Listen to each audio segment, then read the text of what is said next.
Good evening प्यारे बच्चों।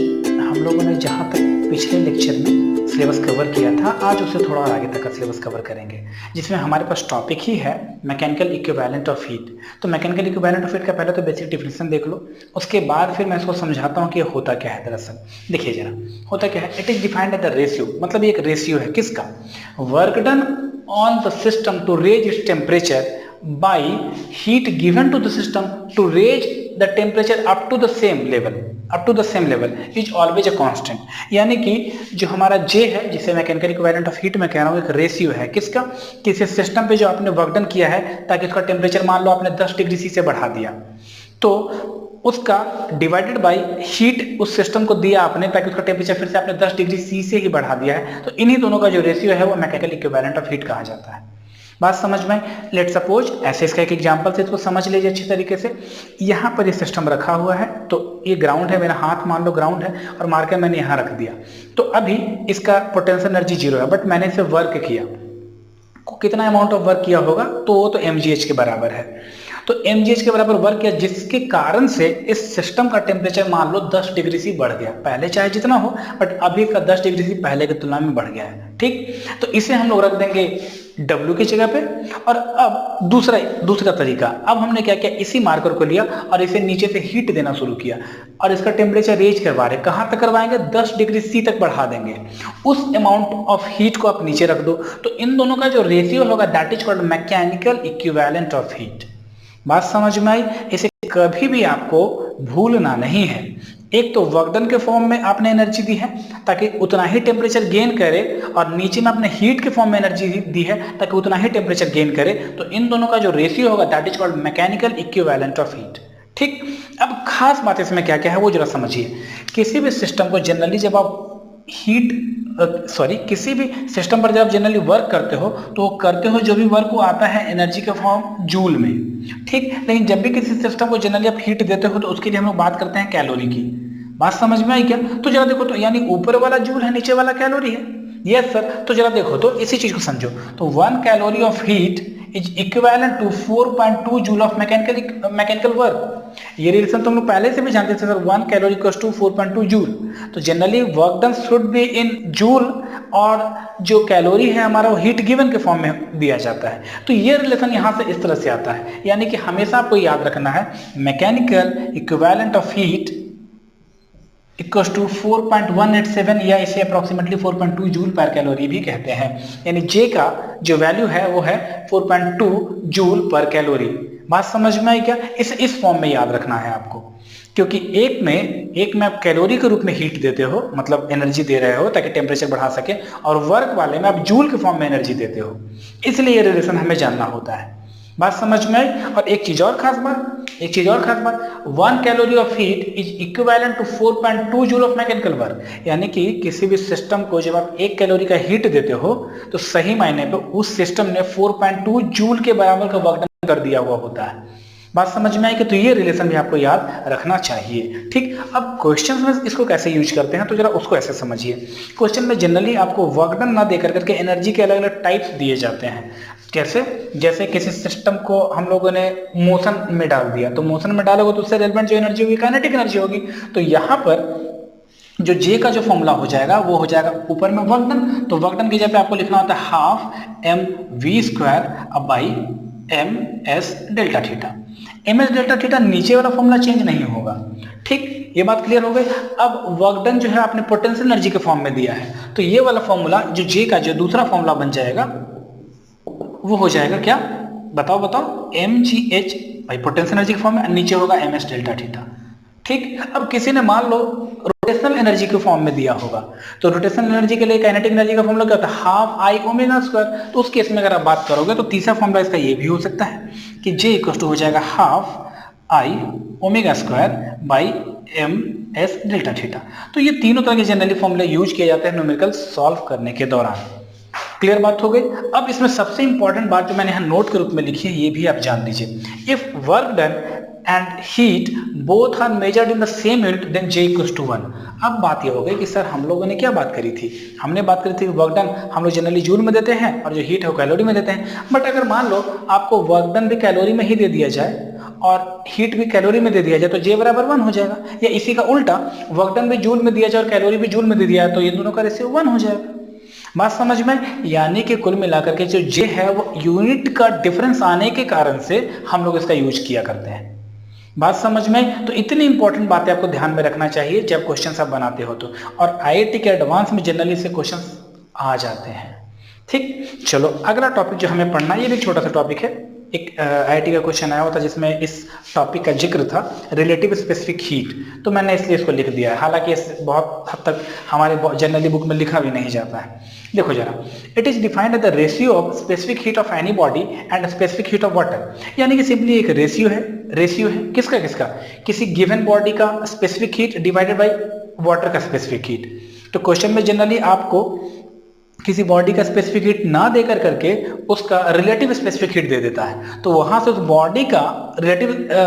Body का स्पेसिफिक हीट निकालने का फॉर्मूला आता है specific heat of body equals to relative specific heat of the relative into specific heat of the water. यानी ये फॉर्मूला आपको जनरलाइज करके जनरली यूज किया जाता है फॉर्मूला में क्वेश्चन सॉल्व करने के दौरान। ठीक है, तो इस फॉर्मेट को आपको यहाँ तक ध्यान रखना चाहिए। बस क्या है वो हीटिंग कर्व है, तो हीटिंग कर्व को पढ़ते हैं बहुत डिटेल से। हीटिंग कर्व अगर आप अच्छी तरीके से समझ गए हो तो इस चैप्टर से रिलेटेड जितने भी न्यूमेरिकल्स हैं आपसे बिल्कुल बनेंगे, और ये कर लेने के बाद हम लोग एक वीडियो पूरा का पूरा सिर्फ न्यूमेरिकल्स करेंगे, न्यूमेरिकल एनालिसिस। उसके बाद हम लोग कैलोरीमेट्री में चले जाएंगे, और कैलोरीमेट्री का एक छोटा सा बेसिक थ्योरी होता है मात्र 5 मिनट का, उसका सिर्फ न्यूमेरिकल्स ही होते हैं उसमें, जो कि इसी थ्योरी के बिहाफ पर बनते हैं। यानी ये टॉपिक्स और कैलोरीमेट्री अलग नहीं है, बट कैलोरीमेट्री का प्रिंसिपल होता है हीट लॉस बराबर हीट गेन। खैर वो बात की बात है, फिलहाल हम लोग यहाँ पे आते हैं हीटिंग कर्व की बात करते हैं। तो हीटिंग कर्व को समझाने के लिए और इसको प्लॉट को पूरी तरह से एक्सप्लेन करने के लिए मैं एक एग्जांपल ले लेता हूँ, और उस एग्जांपल को कुछ ऐसे समझ लीजिए। एक एग्जांपल से आप इसको समझिए। ठीक है, पहले तो नामकरण कर ले। मान लो ये पॉइंट 0 ओ रहा होगा, ये A रहा होगा, ये B रहा होगा, ये C, ये D, और ये मान लो ये E रहा होगा, और इस तरह से सो ऑन। ठीक, निश्चित है ये प्लॉट किया गया है जो ग्राफ हमारा, एक तरफ टेम्परेचर लिया गया है डिग्री सी में और एक तरफ हीट लिया गया है। ठीक है सर, इसमें कोई दिक्कत नहीं। अब बात उठती है कि 0 डिग्री से नीचे यानी यहाँ पर O पॉइंट पर माइनस में टेम्परेचर होगा, बिल्कुल है। ठीक है, और इसके बाद जरा देखो ग्राफ कैसे बढ़ रहा है, इस वाले में इस तरह से बढ़ रहा है, यानी कि टेम्परेचर भी बढ़ रहा है और साथ साथ हीट सिस्टम को दिया जा रहा है। इसके बाद देखो इधर बढ़ रहा है ग्राफ, इसका मतलब है कि सिस्टम को सिर्फ हीट दिया जा रहा है, इसका टेम्परेचर नहीं बढ़ रहा। इस वाले ग्राफ में देखिए हीट भी बढ़ रहा है और टेम्परेचर भी बढ़ रहा है। इस वाले ग्राफ में फिर से सिर्फ हीट ही बढ़ रहा है, टेम्परेचर कॉन्स्टेंट है। मेरी बात समझ में आ रही है क्या? और इसके बाद इस वाले में देखेंगे तो हीट भी सिस्टम को दिया जा रहा है और टेम्परेचर भी उसका बढ़ रहा है। यानी कि अगर आपको याद हो तो मैंने आपको बोला था स्टार्टिंग में कि जब भी किसी सिस्टम को आप हीट देते हो तो क्या क्या घटनाएं घट सकती हैं। चाहे तो ये हो सकता है कि उस सिस्टम का फेज चेंज हो रहा हो, या नहीं तो ये हो सकता है कि उस सिस्टम का टेम्परेचर बढ़ रहा हो, या नहीं तो दोनों ही घटनाएं एक साथ घट सकती हैं। मतलब दोनों का कॉम्बिनेशन अलग अलग के साथ, एक साथ तो दोनों नहीं होगा। चाहे तो फेज चेंज होगा, चाहे तो टेम्परेचर का राइज या फॉल होगा। क्लियर है बात? अब एक एग्जांपल से पूरे हीटिंग कर्व, हालांकि ये हीटिंग कर्व सभी सब्सटेंस के लिए, सारी तरह के मटेरियल्स के लिए वैलिड है, बट एग्जांपल में समझने के लिए मैं इसे आइस पे समझा देता हूं आपको। तो लेट सपोज कीजिए कि हमने -10 डिग्री सी पर आइस लिया है, -10 डिग्री सी पर आइस लिया है, यानी कि ये वाला जो टेम्परेचर है कुछ देर के लिए मान लो -10 डिग्री सी है। ठीक, तो हमने क्या किया कि निश्चित है -10 डिग्री सी है, तो आप इसको हीट करोगे तो देखो सिस्टम ने हीट दिया है कितना के बराबर, इतना के बराबर। तो इतना के बराबर हीट जब आप दोगे तो वो जो हीट है वो गेन करके ये धीरे धीरे क्या करेगा, अपना टेम्परेचर को रेज करेगा, और टेम्परेचर को जैसे ही रेज करेगा तो कहाँ तक पहुंच गया टेम्परेचर, फिर पहुंच गया टेम्परेचर 0 डिग्री सी पर। क्लियर है बात? तो यहां से यहां तक हुआ क्या है, यहां से यहां आपने जो हीट दिया है वो है ms डेल्टा थीटा।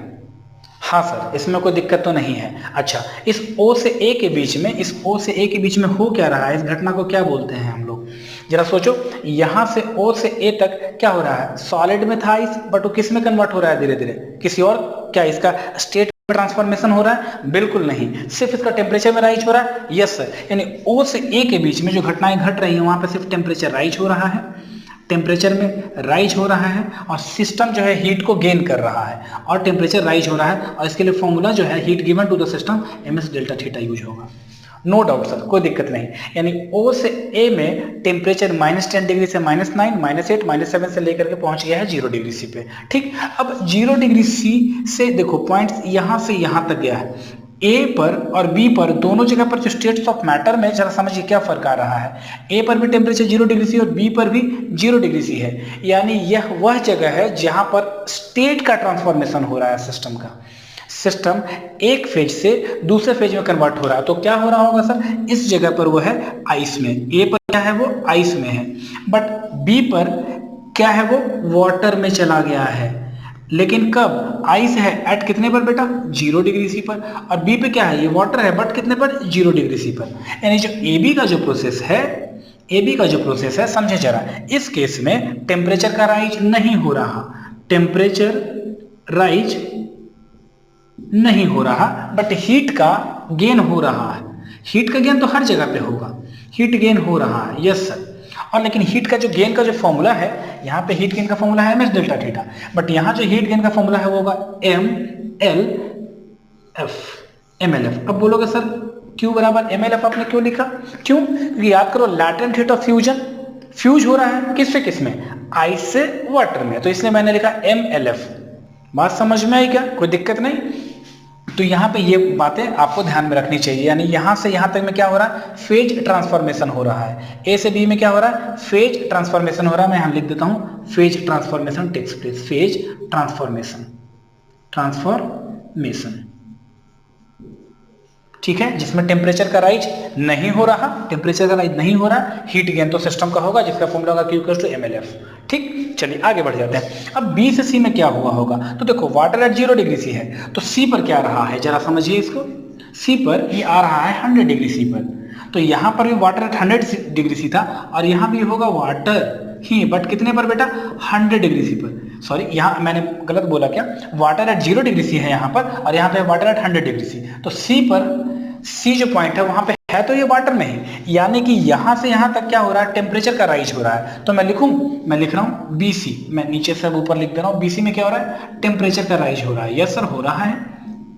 और इसका फॉर्मूला क्या होगा, यहाँ पे जो Q का फॉर्मूला होगा वो MS डेल्टा थीटा होगा। टेम्परेचर का राइज हो रहा है, फेज का ट्रांसफॉर्मेशन बिल्कुल नहीं हो रहा। तो B से C में टेम्परेचर का राइज हुआ है, वाटर एट 0 डिग्री सी से वाटर एट 100 डिग्री सी तक पहुंच गया है। ठीक, कोई बात नहीं। अब उसके आगे चलें, CD की बात कर लें। तो जरा देखो, तो C पॉइंट भी 100 डिग्री सी पर ही है और D पॉइंट भी 100 डिग्री सी पर ही है, बट यहाँ पे वाटर है और यहाँ पे होगा vapour, water vapour at 100 degree C. यानी C से D में हीट का गेन तो हुआ है, लेकिन उस गेन में फेज का चेंज हुआ है। किसका चेंज हुआ है, फेज का चेंज हुआ है। और जब भी फेज का चेंज होता है तो जो हीट गिवन है वो क्या होगा, Q बराबर LMLV, latent heat of vaporisation. क्यों, क्योंकि वेपर में कन्वर्ट हो रहा है, इसलिए हम लोग बोलेंगे MLV। तो यहां पर जो फॉर्मूला यूज होगा MLV। डन। अब इसके बाद वेपर एट 100 डिग्री सी से यहाँ पे E पे क्या होगा, वेपर ही होगा at higher temperature, at what, higher temperature. यानी कि C पॉइंट पर, E पॉइंट पर सॉरी, जो वेपर ही बनेगा, क्योंकि वेपर के बाद और कोई फेज चेंज ही नहीं होगा, लगातार उसका टेम्परेचर से बढ़ते चला जाएगा, तो वो हाई टेम्परेचर पे होगा। क्लियर है बात, ये पूरा का पूरा कर्व समझ में आया है क्या। तो जरा देखो, तो यहां से समझे जरा, O से A में टेम्परेचर का राइज हुआ, A से B में एक ट्रांसफॉर्मेशन हुआ है, क्या समझ में आ रहा है क्या। तो जरा समझिए, इसको अच्छे से समझिए। A से B में अगर हम लोग ऐसे बढ़ते हैं तो हम लोग इसे बोलेंगे सर मेल्टिंग हो रहा है, ऑब्वियस बात है। बट अगर आप ग्राफ को उल्टा लेके आओ तो B से A की जब आओगे तो ये फ्रीजिंग हो जाएगा। बात समझ में आ रही है ना, उल्टा प्रोसेस, फ्रीजिंग हो रहा है। फिर यहां से यहां टेम्परेचर का राइज हो रहा है, यस सर, इसमें कोई दिक्कत नहीं। अब यहां से C से D में आप जा रहे हो तो किस में कन्वर्ट हो रहा था, वेपर में कन्वर्ट हो रहा था। तो C से D की अगर बात करें तो नीचे C से D की ओर जाए तो ये होगा वेपराइजेशन, यस सर। बट एक बात और बताओ मुझे कि अगर हम लोग D से C की बात करें, D से C की ओर अगर मैं इधर से आ रहा होगा कर्व को, तो ये क्या रहा होगा, ऑब्वियस सी बात है, जब वेपर जो है वो वाटर में कन्वर्ट होता है उसे कंडेंसेशन बोलते हैं। तो C से D की ओर जब आप आ रहे होगे तो ये ग्राफ जो हो जाएगा वो कंडेंसेशन का हो जाएगा। क्या मेरी बात क्लियर है? क्या एक एक चीज आपको समझ में आया? फिर से समझ लेते हैं। तो देखो, जब O से A की तरफ हम लोग जा रहे थे, O से A की तरफ, तो हम लोग क्या किया, सिस्टम को हीट दिया ms डेल्टा थीटा के बराबर, और उसके कारण से क्या हुआ, धीरे धीरे टेम्परेचर बढ़ने लगा और ये पहुंच गया 0 डिग्री सी पे। बट 0 डिग्री सी पे जैसे ही पहुंचा तो ये क्या हो गया, आइस, पहले भी आइस था, अभी भी आइस है, ice at 0 degree C. But जब आप इस आइस को हीट दोगे तो इसके बाद इसका फर्दर टेम्परेचर नहीं बढ़ेगा, यहाँ पे फेज ट्रांसफॉर्मेशन पहले होगा, और A से B तक इसका फेज ट्रांसफॉर्मेशन हो रहा है। ठीक है, अगर आप A से B जा रहे हो तो उसे हम लोग मेल्टिंग कहेंगे, क्योंकि वाटर एट 0 डिग्री से आइस एट 0 डिग्री से वाटर एट 0 डिग्री से पहुंचा है। बट अगर आप उल्टा प्रोसेस में ग्राफ के आ रहे हो, यानी कि वाटर जो 0 डिग्री सी पर है और आपने क्या कर दिया है, उससे हीट लेना शुरू कर दिया है, हीट वापस खींचना शुरू कर दिया है, तो वह फ्रीजिंग का केस बोला जाएगा और उस समय वो आइस पे बन जाएगा। ऐसा केस हमारे रेफ्रिजरेटर में, फ्रिज में होता है, जब आप किसी सिस्टम से हीट पंप आउट कर लेते हो। ठीक है, चलिए अब B से C में फिर से हमने हीट दिया है, जिसका फॉर्मूला हम लोग को क्या बोलना पड़ेगा, ms डेल्टा थीटा, क्योंकि यहाँ पर टेम्परेचर का राइज हो रहा है जब आप हीट दे रहे हो तो, और ये कहाँ हो रहा है, 0 डिग्री सी वाटर से 100 डिग्री सी तक वाटर तक। बट आपको पता है कि 100 डिग्री सी वाटर चाहे वो कन्वर्ट होने लगता है वेपर में, तो हमने क्या किया, फिर आगे की बात करें तो यहाँ पर जो हीट दिया जा रहा था mlv दिया जा रहा था, यहाँ जो हीट दिया था mlf दिया जा रहा था। यहाँ पे जब आप हीट दोगे mlf के बराबर, तो इसे हीट ऑफ ट्रांसफॉर्मेशन बोल रहे थे, फेज ट्रांसफॉर्मेशन की बात की जा रही थी। तो यहाँ पर जो वाटर एट 0 डिग्री सी है वो वाटर एट 100 डिग्री सी है वो वेपर एट 100 डिग्री सी पे कन्वर्ट हो जाएगा। इसके बाद और हीट दो आप, जिसे आप ms डेल्टा थीटा से बोलते हो, और ms डेल्टा थीटा जैसे आप हीट बढ़ाते चले जाओगे और लगातार वेपर का टेम्परेचर बढ़ते चला जाएगा। तो सारे प्रोसेस जो मैंने इस साइड में लिखे हैं और ये जो सारा ग्राफ है मेरे ख्याल से पूरा क्लियर हुआ होगा। तो इस तक के आज के वीडियो में हम लोग यहीं तक पढ़ेंगे। अगले वीडियो में प्लीज आपसे रिक्वेस्ट है कि सारा थ्योरी को बढ़िया से कंबाइन करके रिवाइज कर लीजिएगा, न्यूमेरिकल्स करेंगे हम लोग। ठीक है, तो अब तक के लिए इतना ही, अगले वीडियो में मिलते हैं।